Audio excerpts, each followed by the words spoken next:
আমার এই ঘোড়াটি বিক্রি হবে। আমার এই ঘোড়াটি বিক্রি হবে। আমার এই ঘোড়াটির পেটে একটা বাচ্চা আছে।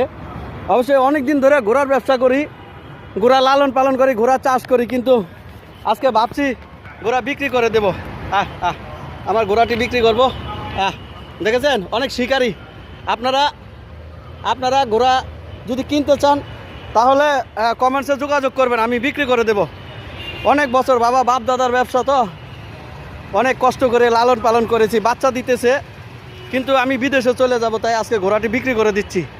যদি আপনারা কারো পছন্দ হয়, যাদের শখ বাড়ির সামনে, যাদের অর্থ সম্পত্তি আছে, বাড়ির সামনে একটা ঘোড়া বেঁধে রাখবেন, অনেক সুন্দর লাগবে। আমি অনেক শখ করে পালি, আমার 14 গোষ্ঠীর এটা একটা ব্যবসা ছিল, বাপদাদার আমল থেকে সবাই করে এসেছি। আপনারা যদি কারো ঘোড়া লাগে তাহলে ইনশাল্লাহ আমার সাথে যোগাযোগ করবেন, কমেন্টস করবেন, ঘোড়াটি বিক্রি করে দেবো। পেটে একটা বাচ্চা আছে, হয় মেদ্ধি বা মদ্দা, দুইটার একটা হয়ে থাকবে।